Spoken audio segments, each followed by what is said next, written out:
श्रीमद् भागवतम के तृतीय स्कंद का 15वां अध्याय, इसमें ईश्वर के साम्राज्य का वर्णन हुआ है। पहले नंबर श्लोक में मैत्रेय मुनि कहते हैं कि दीति ये समझ गई कि उसके गर्भ में जो पुत्र है वो देवताओं को दुख देंगे, देवताओं को, भक्तों को कष्ट पहुंचाएंगे, और इसीलिए उन्होंने कश्यप मुनि के तेजवान वीर्य को अपने गर्भ में 100 वर्षों तक धारण किए रखी, जन्म नहीं दी। बच्चों को, अपने बच्चों को 100 वर्षों तक जन्म ही नहीं दिया, अपने गर्भ में धारण करके रखी, क्योंकि ये दूसरों को कष्ट देंगे। इसलिए दूसरों को कष्ट न पहुंचने के लिए दीति ने अपने गर्भ में ही 100 वर्षों तक अपने बच्चों को धारण कर रखी। दूसरे नंबर श्लोक में मैत्रेय मुनि कहते हैं कि जन्म न देने के कारण, गर्भ में धारण किए रखने के कारण जितने भी लोक है, जितने ब्रह्मांड है, सारे लोक सूर्य और चंद्रमा के प्रकाश, लोगों के सूर्य और चंद्रमा का प्रकाश जो है मंद हो गया, मतलब अंधेरा हो गया। सारे लोकों में अंधेरा छा गया और देवता लोग जो है वो सभी विचलित हो गए और विचलित होकर के ब्रह्मा जी के पास पहुँचे, क्योंकि पूरा संसार अंधकार हो गया था। इसलिए सभी देवता बहुत ही भयभीत होकर के ब्रह्मा जी के पास पहुँचे। उनको ऐसा लगा कि सारा संसार में अब प्रलय ही होने वाला है, ऐसा उनको लगा। तो ब्रह्मा जी के पास सभी देवता गए।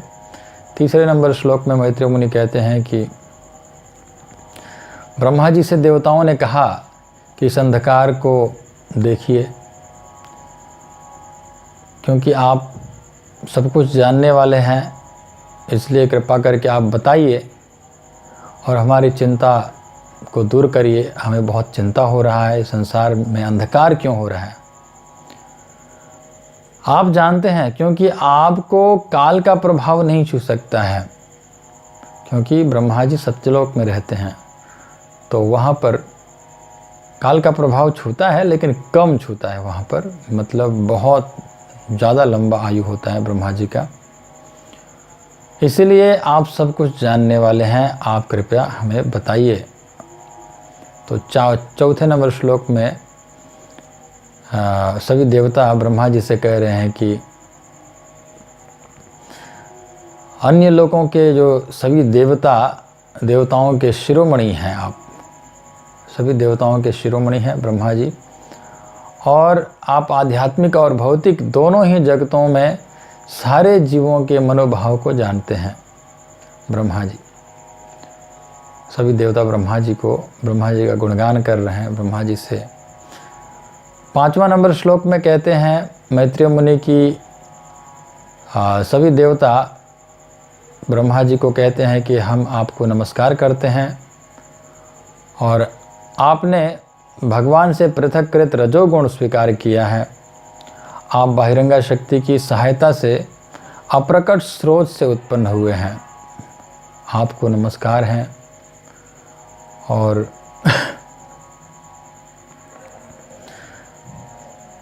वैसे ब्रह्मा जी भौतिक प्रकृति के रजोगुण के अवतार हैं, जो भगवान के पृथककृत बहिरंगा शक्ति हैं, जो रजोगुण, उसी के अवतार हैं। वैसे रजोगुण के अधिष्ठाता देवता है ब्रह्मा जी।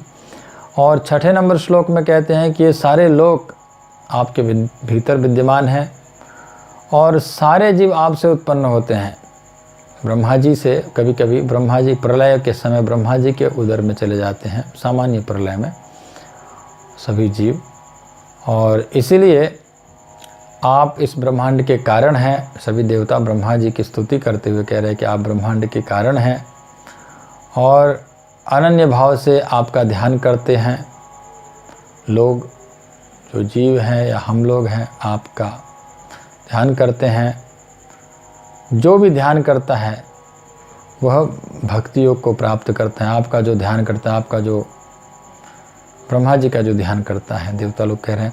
7वां नंबर श्लोक में कहते हैं कि जो लोग श्वास प्रक्रिया को साध कर मन और इंद्रियों को वश में कर लेते हैं और इस प्रकार जो अनुभवी प्रौढ़ योगी हो जाते हैं, उनकी इस जगत में पराजय नहीं होती है। ऐसा इसलिए है क्योंकि योग में ऐसी सिद्धि के कारण उन्होंने आपकी कृपा प्राप्त कर ली है। क्योंकि सबसे बड़े योगी है ब्रह्मा जी। ब्रह्मा जी ने योग जो तपस्या किया वो भयानक तपस्या था। देवताओं के 1000 वर्षों तक उन्होंने तपस्या किए थे। इसीलिए ब्रह्मा जी जो है योगियों में बहुत बड़े योगी हैं। और 8वां नंबर श्लोक में कहते हैं कि सारे ब्रह्मांड के अंतर्गत सारे जीव वैदिक आदेशों से उसी प्रकार संचालित होते हैं। वैदिक वेदों के द्वारा जो आदेश है उसी आदेश के द्वारा संचालित है। कैसे संचालित है? तो जैसे एक बैल अपनी नाक से बंधी हुई जो रस्सी होता है जिसको नथुनी कहते हैं, उस नथुनी के द्वारा जैसे बैल संचालित होता है, वैसे ही सारा संसार जो है वैदिक ध्वनि से, वैदिक आदेशों से संचालित होता है। वेदों के आदेश और वैदिक ग्रंथों में निर्दिष्ट नियमों का उल्लंघन कोई नहीं कर सकता है। अगर करता है तो उसको दंड भोगना पड़ता है, नरक जाना पड़ता है। वेदों में जो बताया गया है उसके अनुसार रहना पड़ता है। और उस प्रधान पुरुष को हम सादर नमस्कार करते हैं जिसने हमें वेद दिए हैं।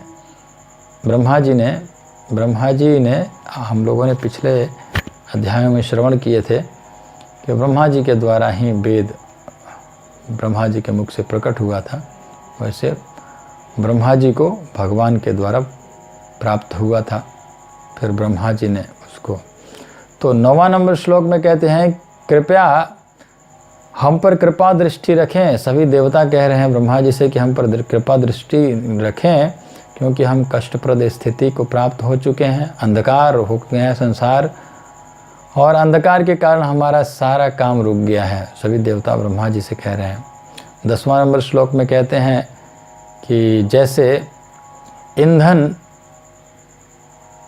ईंधन जो होता है वो अग्नि को बढ़ाता है, वर्धित करता है, उसी तरह दिति के जो गर्भ में जो कश्यप के वीर्य से उत्पन्न भ्रूण ने सारे ब्रह्मांड में पूर्ण अंधकार उत्पन्न कर दिया है।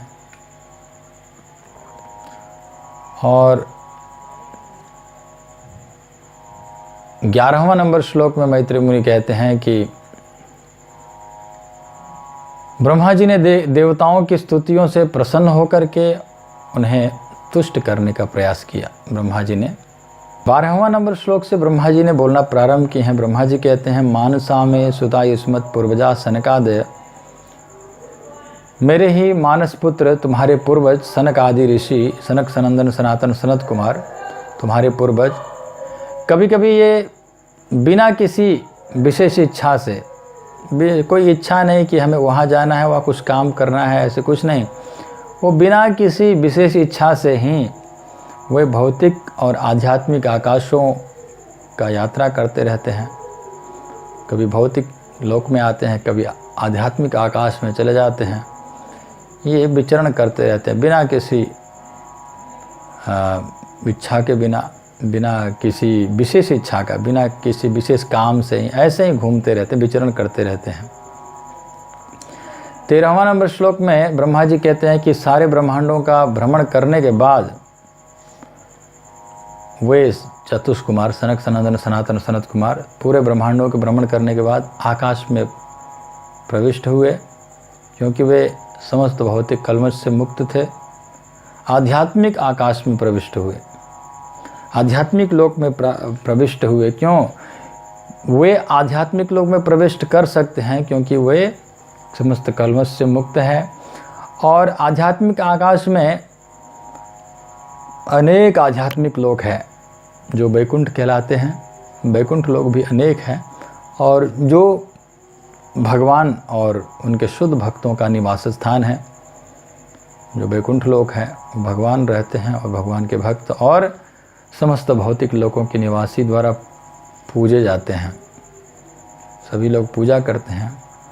14वां नंबर श्लोक में कहते हैं कि जो वैकुंठ लोक में रहते हैं वो वैकुंठ लोक के निवासी लोग भगवान के तरह ही आकृति वाले होते हैं। भगवान की तरह, भगवान के 4 हाथ हैं तो उनके भी 4 हाथ हैं।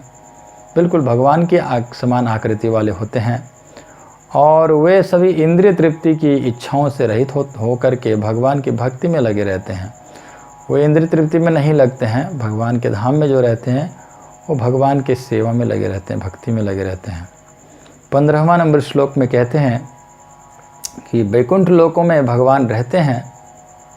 वैकुंठ लोकों में मतलब वैकुंठ लोक बहुत है, तो वैकुंठ लोकों में भगवान रहते हैं और जो आदि पुरुष हैं जिनसे सारा संसार, सारे जीव प्राणी होते हैं, जो आदि है, सबसे शुरुआत है, उनसे शुरू कोई नहीं है और उनका भी कोई शुरुआत नहीं है। उनसे सब प्रकट होते हैं लेकिन उनका कोई प्राकट्य नहीं है। वो अनादिर आदि गोविंद, उनका कोई आदि नहीं है। तो जिन्हें वैदिक वाङ्मय के माध्यम से समझा जा सकता है, भगवान को वेदों, शास्त्रों, भगवत गीता आदि पुराणों से समझा जा सकता है, वे कल्मश रहित है और सतोगुण से ओतप्रोत है, जिसमें रजोगुण और तमोगुण के लिए कोई स्थान नहीं है। रजोगुणी तमोगुणी उनके यहाँ पर नहीं है। सत्वगुण, शुद्ध सत्व, विशुद्ध सत्व में रहते हैं भगवान। रजोगुण तमोगुण में कभी, रजोगुण तमोगुण उनके अंदर कभी नहीं आता है। रजोगुण तमोगुण से के लिए कोई स्थान नहीं है उनके यहाँ पर। और वे भक्तों की धार्मिक प्रगति के योगदान करते हैं, प्रगति में योगदान करते हैं। धर्म कर्म करते हैं भक्त लोग तो उसमें योगदान करते हैं। भगवान धर्म का रक्षा करने वाले हैं, जो धर्म के तरफ से हैं। धर्म युद्ध में भाग लेते हैं भगवान, जो धर्म के तरफ से हैं। पांडवों के तरफ से धर्म युद्ध कर रहे थे।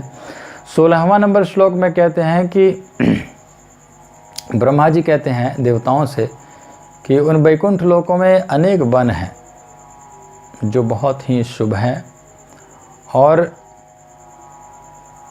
उन सभी वनों में कल्प वृक्ष हैं।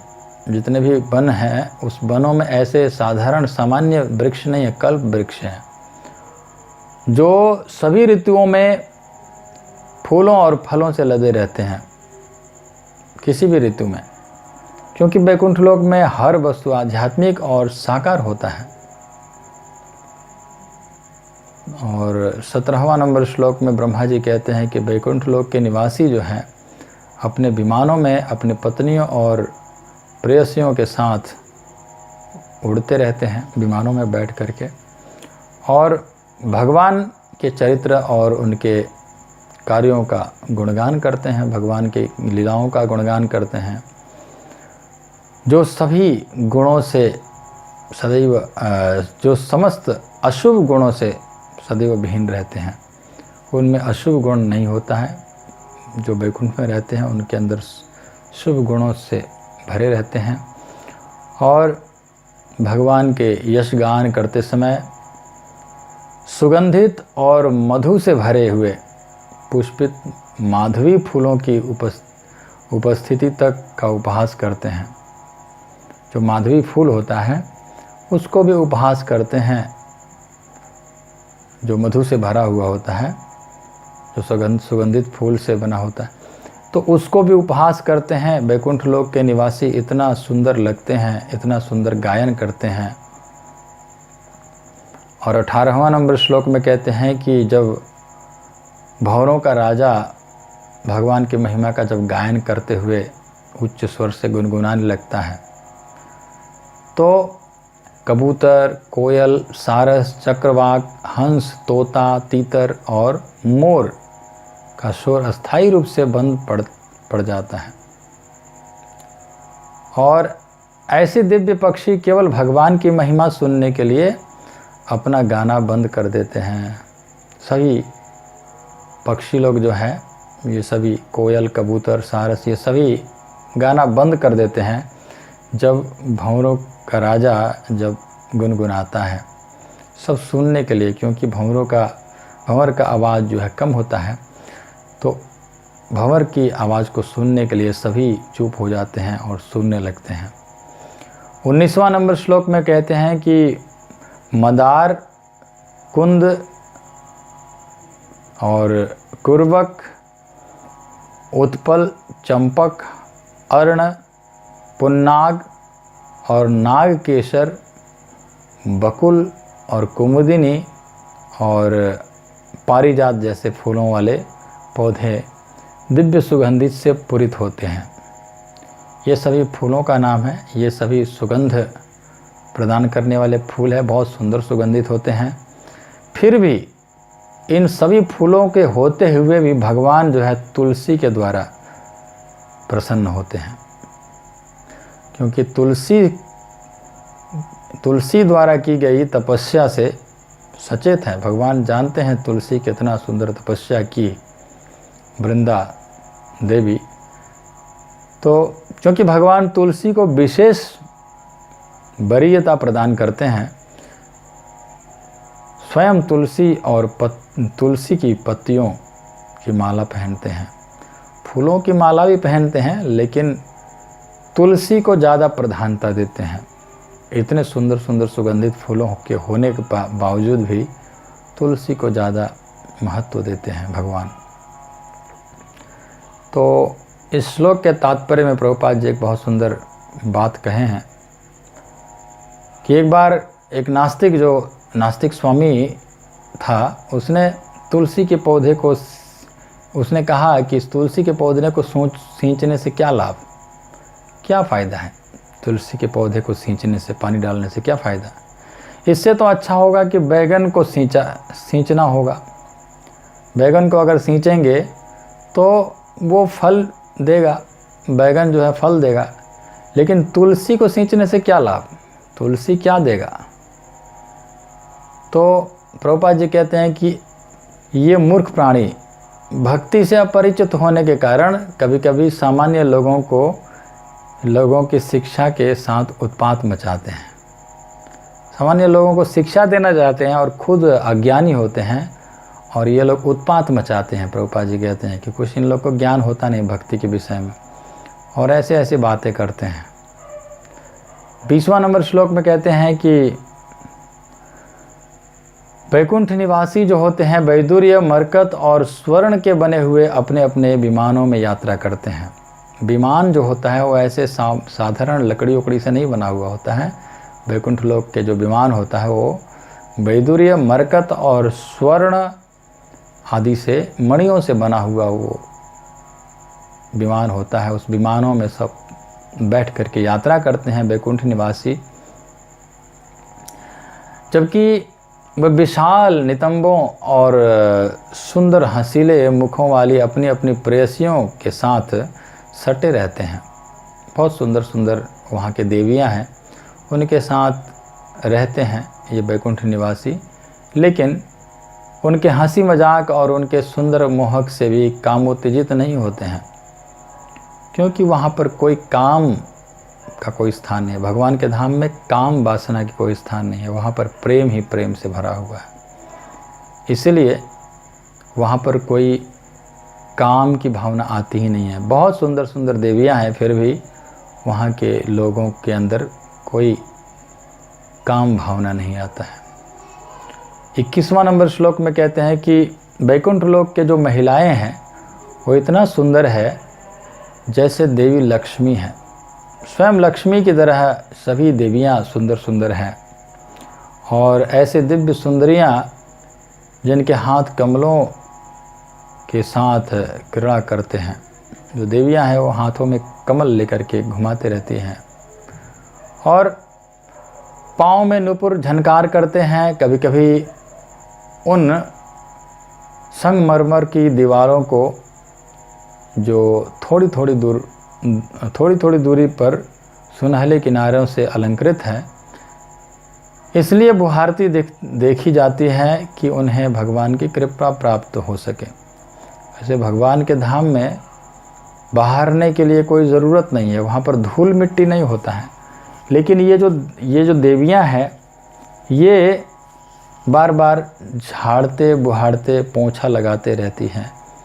वहाँ कोई गंदगी नहीं होता है, लेकिन फिर भी ये करते रहती है। किस लिए करते हैं? क्योंकि भगवान की कृपा प्राप्त करना चाहती हैं।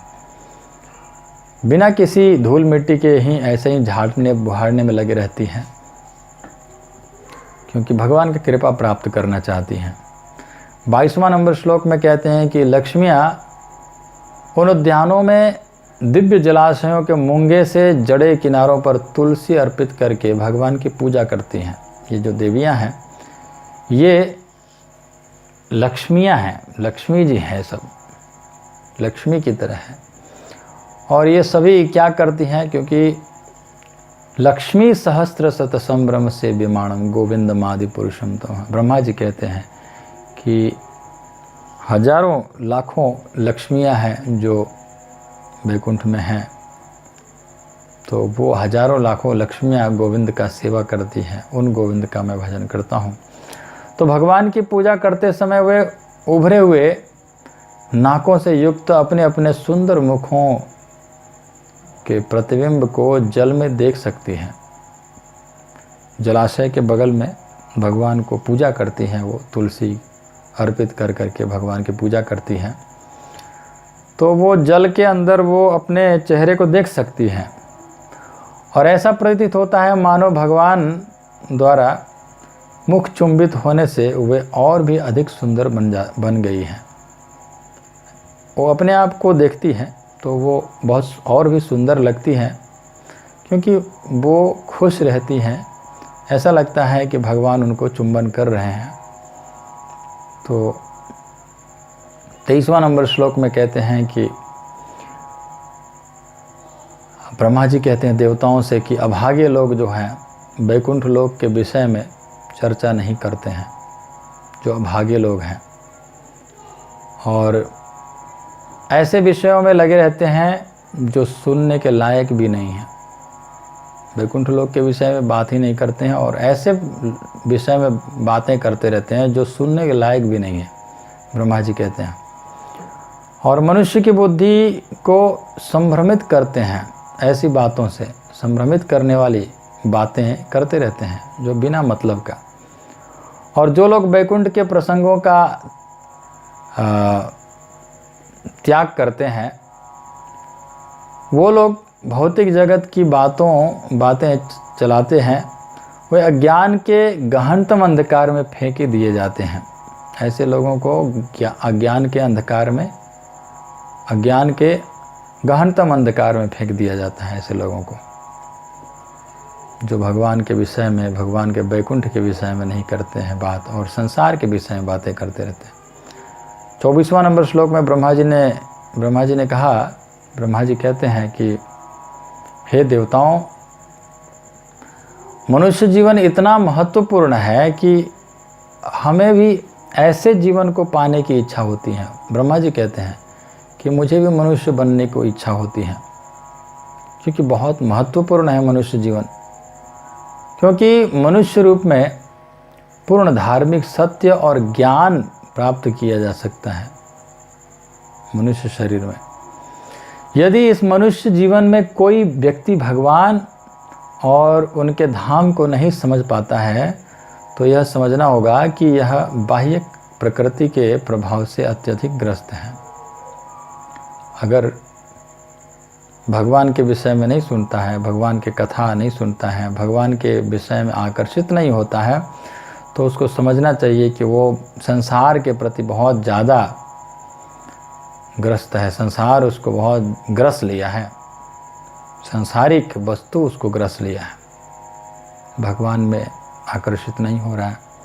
25वां नंबर श्लोक में कहते हैं कि ब्रह्मा जी कहते हैं, आनंद भाव में जिन व्यक्तियों के शारीरिक लक्षण परिवर्तित होते हैं, आनंद के भाव में जब आनंद का भाव प्रकट होता है, तो शारीरिक लक्षण परिवर्तित होते हैं। अष्ट सात्विक विकार जैसे कंपन होना, रोंगटे खड़े होना, जो भगवान की महिमा का श्रवण करने पर गहरी गहरी सांस लेने लगते हैं और प्रस्वेदित हो उठते हैं, पसीना निकलने लगता है और वे भगवत धाम को जाते हैं। वे लोग भगवत धाम को जाते हैं जो लोग भगवान के कथा लीला सुन करके सांसें लंबे लंबे लेने लगते हैं, गहरी गहरी सांसें लेने लगते हैं, रोंगटे खड़े हो जाता है, पसीना आने लगता है। तो ये लोग जो होते हैं भगवान के धाम को जाते हैं। भले ही वे ध्यान और अन्य अनुष्ठान की तनिक भी परवाह न करते हो, बाकी और अनुष्ठान करते हो ना करते हो, ध्यान करते हो नहीं करते हो, उससे कोई मतलब नहीं है। अगर वो भगवान को ध्यान चिंतन करते ही, भगवान को स्मरण करते ही, भगवान के महिमाओं को सुनते ही, कथाओं को सुनते ही अगर ये भाव प्रकट होने लगता है तो ज़रूर भगवान के धाम जाएंगे। और भगवत धाम भौतिक ब्रह्मांडों के ऊपर है। ब्रह्मांड और अन्य देवतागण तक इसकी इच्छा करते हैं। सभी देवता लोग इस वैकुंठ लोक जाने की इच्छा करते हैं पर उनको मिलता नहीं है। तो ब्रह्मा जी कहते हैं कि 26वां नंबर श्लोक में ब्रह्मा जी कहते हैं कि इस तरह सनक सनंदन सनातन सनत कुमार जो है वो विचरण करते करते आध्यात्मिक लोक वैकुंठ लोकों में अपने योग बल से वैकुंठ लोक पहुँच करके और उन्होंने अभूतपूर्व सुख का अनुभव किया। वैकुंठ लोक है, वैकुंठ लोक का आनंद अलग ही है। वैकुंठ में बहुत आनंद का अनुभव किया उन सनकादि ऋषियों ने और उन्होंने पाया कि आध्यात्मिक आकाश अत्यधिक अलंकृत विमानों से जो वैकुंठ के सर्वश्रेष्ठ भक्तों द्वारा चालित थे। उन्होंने देखा कि भक्त लोग जो हैं वैकुंठ में विमानों पर बहुत अनेकों प्रकार के मणियों से जड़ित विमानों पर बैठ करके जो भगवान के भक्त हैं वो घूम रहे हैं विमानों पर बैठ करके। और वो विमान जो है बहुत प्रकाशमान है और भगवान द्वारा अधिशासित है। भगवान सबका अधिकारी जो है वो भगवान है।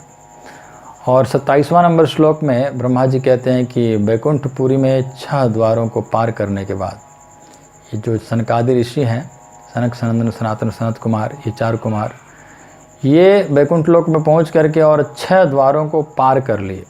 अपने आप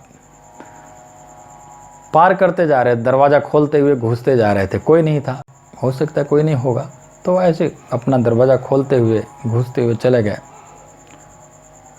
वे जो सनकादि ऋषि हैं भगवान के वैकुंठ लोक के जो सजावट है, उन सजावटों से आश्चर्यचकित हुए बिना, आश्चर्यचकित नहीं हुए। बालक हैं, बालक की तरह उनका, वो आश्चर्यचकित नहीं हुए। और उन्होंने 7वें द्वार पर जब पहुँचे तो उन्होंने देखा, सनकादि ऋषियों ने देखा कि 2 चमचमाते प्राणी एक ही आयु के लोग हैं, एक ही आयु के हैं और 2 लोग हैं चमचमाते, गदा लिए हुए हैं और मूल्यवान आभूषण, कुंडल और हीरे मुकुटों, वस्त्रों इत्यादि से अलंकृत हैं। तो 28वां नंबर श्लोक में ब्रह्मा जी कहते हैं कि दोनों द्वारपाल ताजे फूलों की माला पहने हुए थे। जय विजय की बात हो रही है। जय विजय दोनों जो है ताजे फूलों की माला पहने हुए हैं 7वें दरवाजे पर, और मदोन्मत्त भौरों को आकृष्ट कर रही थी। उनके गले के चारों ओर उनकी 4 नीली बाहों के बीच में पड़ी हुई थी। जो इन जय विजय के जो गले में माला पहने हुए थे, माला पहन के रखे थे, उस माला बहुत ताज़े फूलों की माला था। तो जो भंवर है वो भंवर आकृष्ट हो रहे थे। वहाँ आ तो नहीं रहे थे लेकिन आकृष्ट हो रहे थे मतलब उनको वहाँ आने की इच्छा था। बहुत सुंदर आकृष्ट हो रहे थे, खींचे जा रहे थे, बहुत सुंदर ताजी फूलों की माला पहने हुए थे। तो अपनी कुटिल भौहों, अतृप्त नथनों और लाल लाल आँखों से वे कुछ जो है क्षुब्ध प्रतीत हो रहे थे। ये जय विजय कुछ उनको डिस्टर्ब सा लग रहा था, क्योंकि ताजी फूलों की माला पहने हुए थे और बहुत सुगंधित था, तो भंवरे आ रहे थे।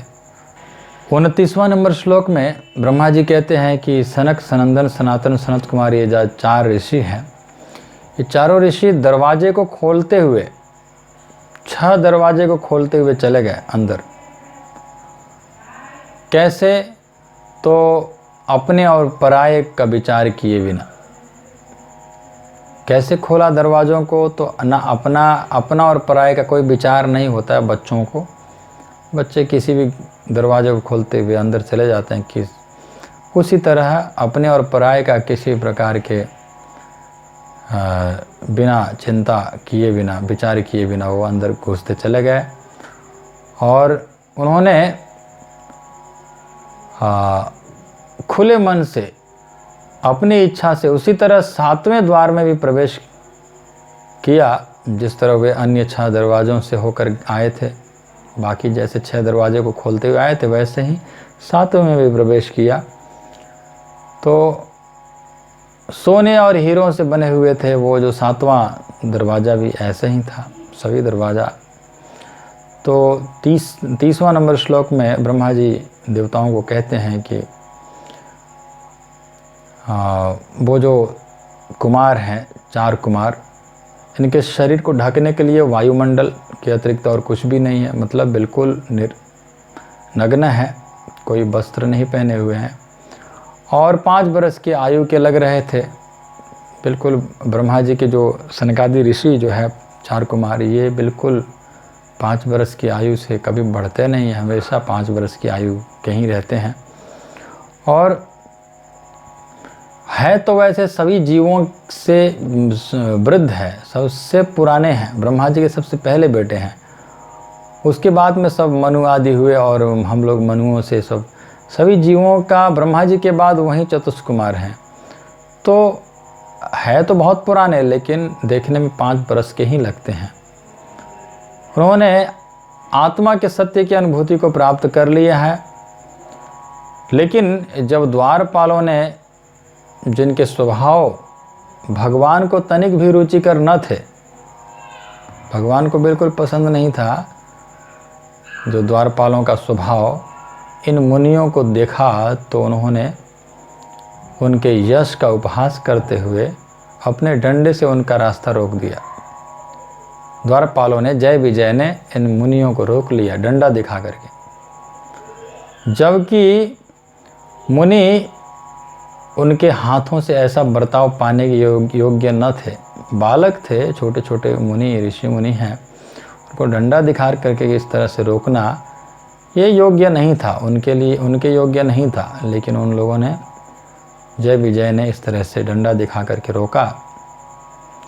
31वां नंबर श्लोक में कहते हैं ब्रह्मा जी कि जब 4 कुमार अन्य देवताओं के देखते ही देखते भगवान के 2 प्रमुख द्वारपाल द्वारा प्रवेश करने से रोक दिए गए, तो अपने सर्वाधिक प्रिय स्वामी श्री हरि को देखने की परम उत्सुकता के कारण उनके नेत्र क्रोधवश सहसा लाल हो गए। अपने भगवान का दर्शन करने की उत्कट इच्छा के कारण, उत्सुकता के कारण उनको क्रोध आ गया। ऐसे ही क्रोध नहीं आया, क्योंकि भगवान के दर्शन में विघ्न हो रहा था, इसलिए उनको क्रोध आया और उनके आंखें लाल लाल हो गया क्रोध के मारे। और 32वां नंबर श्लोक में उन सनकादि ऋषियों ने बोलना प्रारंभ किए हैं। सनकादि ऋषियों ने कहा कि ये दोनों व्यक्ति कौन हैं जिन्हें ऐसे विरोधात्मक मनोवृत्ति विकसित कर रखी है। भगवान के धाम में ऐसे विरोध करने वाली मनोवृत्ति भगवान के धाम में नहीं है। ये कौन है ये लोग? ये भगवान की सेवा करने के उच्चतम पद पर नियुक्त है, इनसे यह उम्मीद की जाती है कि इन्होंने भगवान जैसे ही गुण विकसित कर रखे होंगे। क्या ये उम्मीद किया जा सकता है? पूछ रहे हैं कि क्या ये लोग भगवान के जैसा गुण इनके अंदर है? क्योंकि वैकुंठ में जितने भी जीव हैं वो सभी जीव लगभग 79% जो है भगवान के गुण पाए जाते हैं। तो क्या इनके अंदर भगवान के जैसे गुण हैं? ये यहाँ पर रह रहे हैं। गुस्से में सनकादि ऋषि बोल रहे हैं, ये दोनों व्यक्ति वैकुंठ में किस तरह रह रहे हैं, है ना। ये विरोधाभास, ऐसे विरोध भाव तो होता नहीं है भगवान के धाम में, तो ये वैकुंठ में कैसे रह रहे हैं ये लोग? इस भगवत धाम में किसी शत्रु के आने की संभावना कहाँ है? पूछ रहे हैं। यहाँ पर तो कोई शत्रु आ नहीं सकता है, तो भगवान का शत्रु कोई शत्रु नहीं है, भगवान का कोई शत्रु है नहीं, तो भला उनका कौन ईर्ष्यालु हो सकता है? भगवान के ईर्ष्यालु और कौन हो सकता है? कौन ईर्ष्या कर सकता है भगवान के साथ? शायद ये दोनों व्यक्ति कपटी है, इसीलिए अपनी ही तरह होने की अन्यों पर शंका करते हैं। जो कपटी होते हैं वो दूसरों को कपट समझते हैं कि ये कौन आ गया, ये कपटी आ गया है वैकुंठ में, ऐसे दूसरों पर शंका करते हैं। तो सनकादि ऋषि कहते हैं कि ये लोग वैकुंठ के निवासी नहीं हो सकते हैं, ये लोग के अंदर ऐसा मन कैसे आ सकता है। 33वां नंबर श्लोक में ब्रह्मा जी कहते हैं कि सनकादि ऋषि आगे बोलते हैं कि वैकुंठ लोक में वहाँ के निवासी और भगवान में उसी तरह पूर्ण सामंजस्य है जिस तरह अंतरिक्ष में बृहत और लघु आकाश में पूर्ण सामंजस्य रहता है। जैसे अंतरिक्ष में छोटा और बड़ा सामंजस्य मिला करके रहते हैं, अपने मिलकर रहते हैं, छोटा और बड़ा। तो इस सामंजस्य के क्षेत्र में भय का बीज क्यों? यहाँ पर भय होने की कोई ज़रूरत ही नहीं है। दोनों व्यक्ति वैकुंठ वासियों की तरह वेश धारण किए हुए हैं, लेकिन उनका यह असामंजस्य कहाँ से उत्पन्न हुआ? तो सनकादि ऋषि बहुत गुस्से में हैं, ऐसे बोल रहे हैं। 34वां नंबर श्लोक में सनकादि ऋषि कहते हैं कि हम लोग को विचार करना चाहिए। हम विचार करें कि इन जो दो संदूषित व्यक्ति को किस तरह दंड दिया जाए, हम लोग को विचार करना चाहिए। सनकादि ऋषि, चारों ऋषि आपस में कह रहे हैं कि हम लोग को विचार करना चाहिए। कैसे दंड देना चाहिए? तो जो दंड दिया जाए वह उपयुक्त हो, इनके लिए उपयुक्त होना चाहिए दंड, क्योंकि इस तरह से अंततः उन्हें लाभ दिया जा सके। ऐसा दंड देना चाहिए कि इनको लाभ भी प्राप्त हो। कहते हैं कि दंड भी दो तो ऐसे दंड दो कि इनको लाभ हो, क्योंकि वे वैकुंठ जीवन के अस्तित्व में द्वैध पाते हैं, इसलिए संदूषित है। ये वैकुंठ धाम में द्वैध भाव नहीं होना चाहिए, दो नहीं, सभी एक सामान्य होना चाहिए। कोई बड़ा कोई छोटा, ये यहाँ घुसने का नहीं, ये वो, ऐसा नहीं होना चाहिए। तो ये इसलिए ये लोग ऐसे भाव है इनके अंदर में कि ये छोटा है, ये बड़ा है, ये अंदर नहीं घुस सकता है। तो इस तरह से इन लोग के अंदर ऐसी भावना है, इसलिए ये लोग संदूषित है, ये दूषित है। तो इन्हें इस स्थान से भौतिक जगत में भेज दिया जाना चाहिए जहाँ जीवों के 3 प्रकार के शत्रु होते हैं। ये सनकादि ऋषि आपस में सोच रहे हैं, आपस में बातें कर रहे हैं कि हम लोग को इनको भेज देना चाहिए भौतिक संसार में, जहाँ पर 3 प्रकार के शत्रु होते हैं। 3 प्रकार के शत्रु कौन कौन हैं? तो इंद्रिय तृप्ति, क्रोध और काम वासना, अनावश्यक काम वासना, ये 3 जो है शत्रु है। और ये जो शत्रु इस भौतिक संसार में ही होते हैं, इंद्रिय तृप्ति, क्रोध और अनावश्यक काम वासना। भगवान के धाम में ये नहीं होते हैं। तो ये हमारे जो शत्रु है, इन शत्रुओं के पास, ये भौतिक संसार में इनको, भौतिक संसार में तीनों शत्रु रहते हैं, तो इनको वहाँ भेज देना चाहिए। 35वां नंबर श्लोक में सनकादि ऋषि कहते हैं कि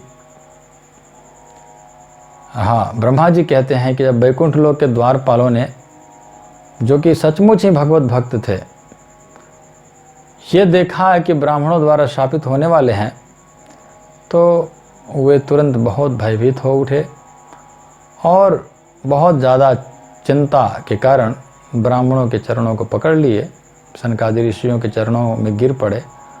और क्योंकि ब्राह्मण के शाप का निवारण किसी भी प्रकार के हथियार से नहीं किया जा सकता है, ब्राह्मण श्राप दे रहा है तो उसको किसी हथियार से उसको नहीं रोक सकते हैं, तो इसीलिए 36वां नंबर श्लोक में कहते हैं कि मुनियों के द्वारा श्राप होने के बाद भी अब यहाँ पर श्राप दे दिया गया है ना, श्राप दे दिए, लेकिन यहाँ पर वर्णन नहीं हुआ है, आगे वर्णन हो सकता है। तो श्राप देने के बाद में 36वां नंबर श्लोक में कहते हैं कि शापित होने के बाद द्वारपालों ने कहा कि यह ठीक ही हुआ कि आपने हमें जैसे आपने हमें आप जैसे मुनियों का अनादर करने के कारण दंड दिया गया है। ये ठीक किया आपने, हम लोगों ने आप जैसे मुनियों को अनादर किया, आपने दंड दिया, बहुत अच्छा किया। लेकिन हमारी प्रार्थना है कि हमारे पछतावे पर, हम जो पछता रहे हैं अभी, आपकी दया के कारण हमें उस समय भगवान की विस्मृति का मोह न हो जब हम नीचे जा रहे हों। जब हम नीचे जाएंगे उस समय भगवान के विस्मृति का मोह नहीं हो, ये कृपा करके हमारे ऊपर कृपा करिए। क्योंकि दंड कितना भी कठोर क्यों ना हो, प्रभुपाद जी कहते हैं कितना भी कठोर दंड क्यों ना हो, भक्त को सहन है, लेकिन भगवान की विस्मृति कराने वाला दंड ये सहन नहीं होता है। इसलिए बोलते हैं कि भगवान का विस्मृति कराने वाला जो दंड है वो अनुभव ना हो, हमें विस्मृति का मोह ना आए, ये हम पर कृपा करिए। 37वां नंबर श्लोक में ब्रह्मा जी कहते हैं कि नाभि से उगे कमल के कारण पद्मनाभ कहलाते हैं भगवान, और सदाचारियों की प्रसन्नता के रूप में भगवान को उन संतों के प्रति अपने ही दासों के द्वारा किए गए अपमान का उसी क्षण पता चल गया। भगवान को पता चल गया कि ब्राह्मणों को अपमान किए हैं मेरे द्वारपालों ने, और वे अपने लक्ष्मी माता, अपनी प्रेयसी लक्ष्मी माता के साथ भगवान उस स्थान पर उन चरणों से चल करके, अपने चरणों से चल करके वहाँ पर आए। और कौन सी चरणों से चलकर आए, तो बता रहे हैं कि जिस चरणों को सन्यासी और महामुनि लोग खोजते रहते हैं, उस चरणों को, उन चरणों से भगवान चल करके आए। 38वां नंबर श्लोक में कहते हैं कि सनक इत्यादि मुनियों ने देखा कि भगवान विष्णु जो भावमय समाधि में पहले उनके हृदय के भीतर दृष्टिगोचर होते थे, अब वो साकार रूप में उनके नेत्रों के सामने दृष्टिगोचर हो रहे हैं। उन्होंने देखा कि जो ध्यान करते थे अपने हृदय में, जिस रूप को दर्शन करते थे, वही रूप आज सामने प्रकट हो गया है। जब वे छाता और चामर जैसी साज सामग्री सहित अपने संगियों के साथ आगे आए, तो श्वेत चामर के बालों से गुच्छे धीमे धीमे हिल रहे थे। श्वेत चामर जो है, बहुत सुंदर छाता भी उड़ाया गया है, चामर डुलाया जा रहा है, बहुत सुंदर अपने संगियों के साथ आ रहे हैं भगवान, और धीरे धीरे हिल रहा है चामर, दोनों तरफ से सफ़ेद चामर डुलाया जा रहा है। तो ऐसे लग रहा है कि जैसे दो हंस हवा में, हवा से जो है हवा में उड़ रहे हैं ऐसे लग रहा था। और छाते से जो छाता उठाया गया, वो छाते में जो लटका हुआ मोतियों की झालरें भी हिल रहे थे, मानो वे पूर्ण चंद्रमा की अमृत के बूंदे टपक रहे हो, चंद्रमा की बूंद टपक रहा हो, ऐसा लग रहा था। या हवा के झोंके से बर्फ पिघल रहे हो ऐसे लग रहा था, क्योंकि वो जो छाता में जो मोती लटक रहा था वो ऐसे लग रहा था। भाव, ब्रह्मा जी का भाव है, ब्रह्मा जी वर्णन कर रहे हैं और देवताओं से बता रहे हैं कैसे सुंदर लग रहे थे भगवान। और 39वां नंबर श्लोक में कहते हैं कि भगवान सारे आनंद के आगार हैं और उनकी शुभ उपस्थिति हर एक के आशीष के लिए है। भगवान उपस्थित होते हैं तो सबको आशीर्वाद देने के लिए आते हैं। भगवान आनंद के सागर हैं, पूरे सारे आनंद का आगार हैं और उनकी स्नेहमय मुस्कान जो है और उनकी चितवन अंतरतम को छू लेती हैं। बहुत सुंदर मुस्कुराते हैं भगवान। और भगवान के सुंदर शरीर का रंग श्यामल है और उनकी चौड़ी वक्षस्थल लक्ष्मी जी का विश्राम स्थल है। उनका वक्षस्थल पर लक्ष्मी जी विश्राम करती हैं और जो समस्त स्वर्ग लोकों के शिखर रूपी संपूर्ण आध्यात्मिक जगत को महिमान्वित करने वाली हैं।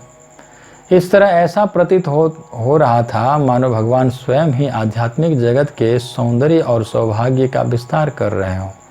बहुत सुंदर लग रहे थे भगवान।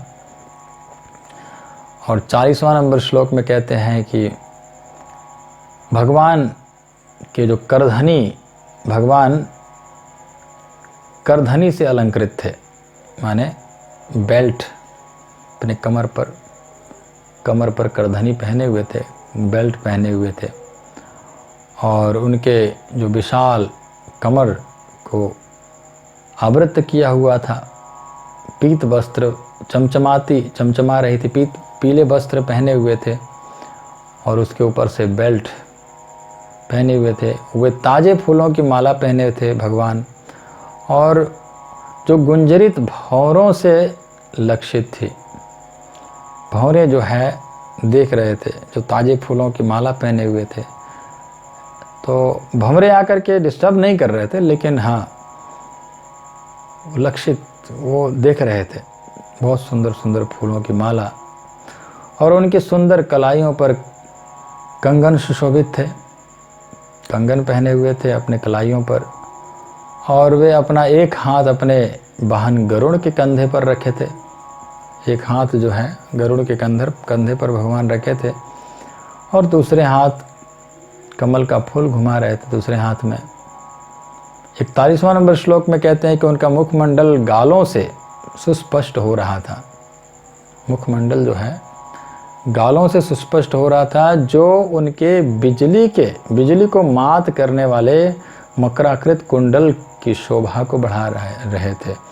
गाल जो है कैसे था, तो गाल मकराकृत जो कुंडल पहने हुए हैं उसके द्वारा बहुत सुंदर लग रहा था। गाल, भगवान के गाल सुशोभित हो रहा था और उनकी नाक उन्नत थी, सुंदर नाक था और उनका सिर रत्न जड़ित मुकुटों से आवृत था, रत्न जड़ित मुकुट पहने हुए थे और उनकी बलिष्ठ भुजाओं के मध्य एक मोहक हार लटक रहे थे। भगवान ने माला बड़ा सुंदर फूलों के हार पहने हुए थे और उनकी गर्दन जो है कौस्तुभ मणि से विभूषित है।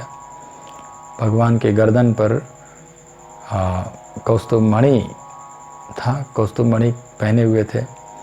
और 42वां नंबर श्लोक में कहते हैं कि भगवान नारायण का अनुपम सौंदर्य उनके भक्तों की बुद्धि द्वारा कई गुना वर्धित होने से वे आकर्षक था कि वह अतीव सुंदरी लक्ष्मी देवी के गर्भ को भी पराजित कर रहा था।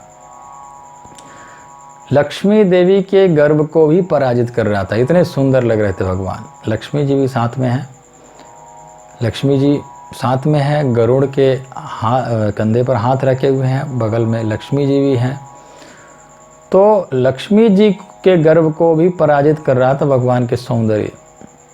हे देवताओं, इस तरह प्रकट हुए भगवान मेरे द्वारा, शिव जी के द्वारा और तुम सबों के द्वारा पूजनीय हैं। सभी देवताओं के द्वारा भी ब्रह्मा जी बता रहे हैं कि ब्रह्मा जी कहते हैं कि तुम सभी देवताओं के द्वारा भी पूजित हैं भगवान, शिव जी के द्वारा भी पूजित हैं और मेरे द्वारा भी पूजित हैं। ब्रह्मा जी अपने आप को बता रहे हैं। मुनियों ने उन्हें अतृप्त आँखों से आदर अर्पित किया, मतलब तृप्त नहीं हो रहा था, उनकी आँख पे कभी पेट नहीं भर रहा था उनकी आँखों से भगवान का दर्शन करके, और आदर अर्पित कर रहे थे, आदर दे रहे थे, आँखों से प्रणाम कर रहे थे और प्रसन्नतापूर्वक उनके चरण कमलों पर अपना अपना सिर झुकाया। सभी ने अपना अपना सिर झुकाया, भगवान के चरण कमलों में प्रणाम किया सभी ने। और 43 नंबर श्लोक में कहते हैं कि जब भगवान के चरण कमलों के अंगूठे से तुलसी की सुगंध ले जाने वाली मंद वायु उन मुनियों के नथुनों में प्रविष्ट हुई तो उन्हें शरीर और मन दोनों में परिवर्तन का अनुभव हुआ। जब भगवान के चरणों में चढ़ाया गया जो तुलसी था, उस तुलसी के सुगंध जब उनके नाक तक पहुंचा, उनके नथुने में प्रविष्ट हुआ, तो उनके शरीर में जो है परिवर्तन होने लगा। यद्यपि वे निर्विशेष ब्रह्म ज्ञान के प्रति अनुरक्त थे, वैसे निराकार निर्विशेष का चिंतन करने वाले हैं, योगी लोग हैं, लेकिन फिर भी भगवान के तुलसी से अनुरक्त हो गए और भगवान के चरणों में जो तुलसी चढ़ाया गया था, उस तुलसी के द्वारा उनके शरीर में जो है भाव प्रकट होने लगा। 44वां नंबर श्लोक में कहते हैं कि उन्हें भगवान का सुंदर मुख नीले कमल के भीतर भाग जैसा प्रतीत हुआ। जैसे नीले कमल के बीच में जो स्थान होता है, वैसे भगवान का मुख कमल दिखाई दिया और भगवान के मुस्कान खिलते हुए चमकीले फूल सी प्रतीत हुआ, बड़ा सुंदर फूल की तरह लगा। और मुनिगण भगवान का मुख देख करके पूर्णतः संतुष्ट थे।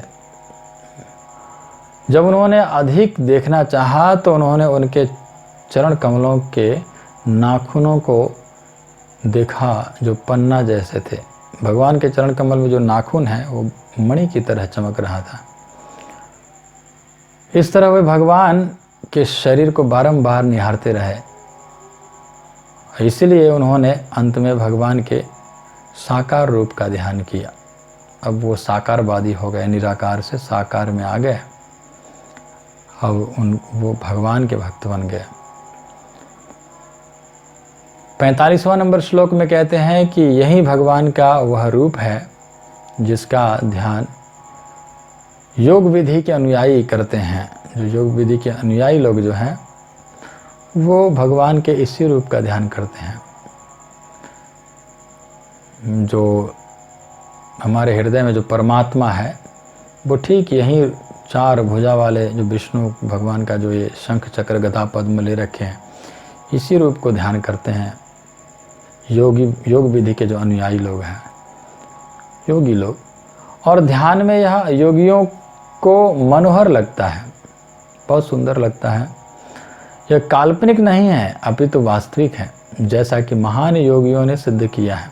ये कोई काल्पनिक नहीं है, कल किसी ने कल्पना के द्वारा ये बात नहीं कह रहा है, ये महान सिद्ध प्राप्त किए हुए योगियों ने बताया है, देखा है इस रूप को। और भगवान 8 प्रकार की सिद्धियों से पूर्ण है, अष्ट सिद्धि, और किंतु अन्यों के लिए ये पूर्ण रूप से संभव नहीं है, कोई और के लिए संभव नहीं है। और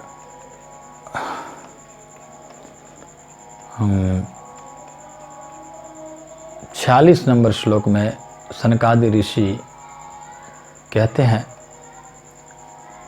अब सनकादि ऋषि भगवान से प्रार्थना कर रहे हैं, भगवान का दर्शन हुआ है, अब भगवान से बोलना प्रारंभ किए हैं। सनकादि ऋषि कहते हैं, हे प्रिय प्रभु, आप धूर्तों के समक्ष प्रकट नहीं होते हैं।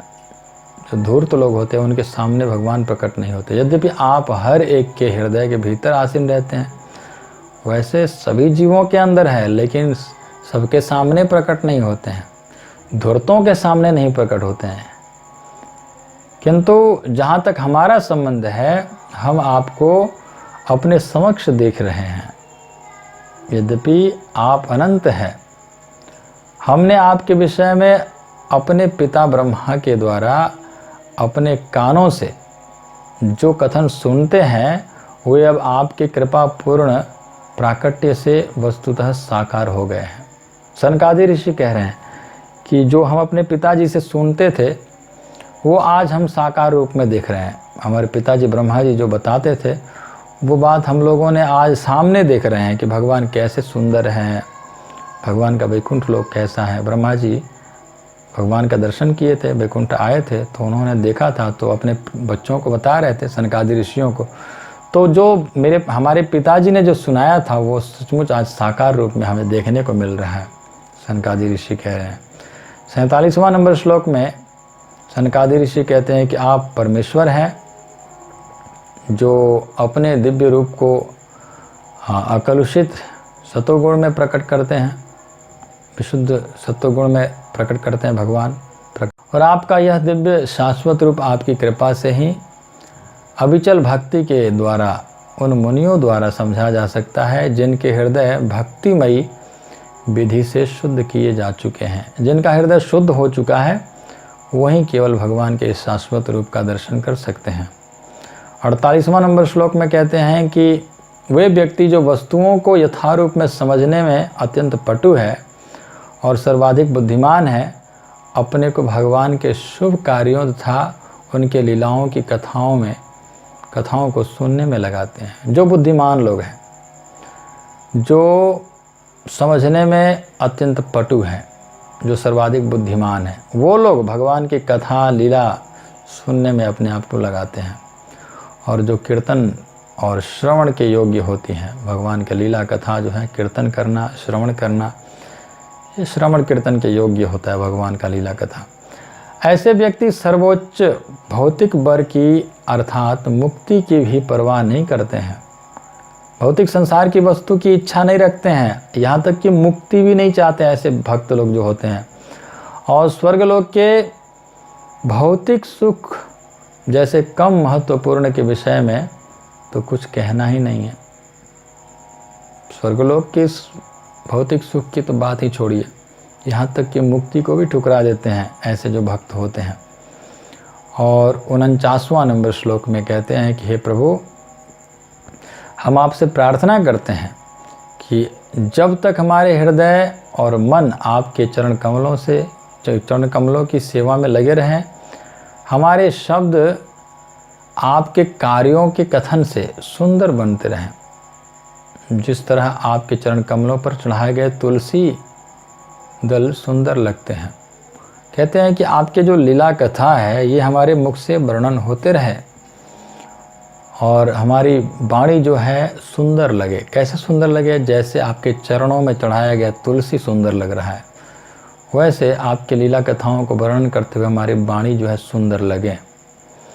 जब तक हमारे कान आपके दिव्य गुणों का कीर्तन से सदैव पूरित होते रहते हैं, तब तक आप जीवन की जिस किसी भी नारकीय स्थिति में हो, हमें जन्म दे सकते हैं। तो सनकादि ऋषि कहते हैं कि हमारे कान आपके दिव्य गुणों का कीर्तन करता है, श्रवण करता है, और हमारा जिह्वा आपका कीर्तन करता है। तब तक आप चाहे तो आप हमें नरक में भी भेज सकते हैं, हमें कोई फ़र्क नहीं पड़ने वाला है। हम आपका भजन भक्ति करते रहेंगे।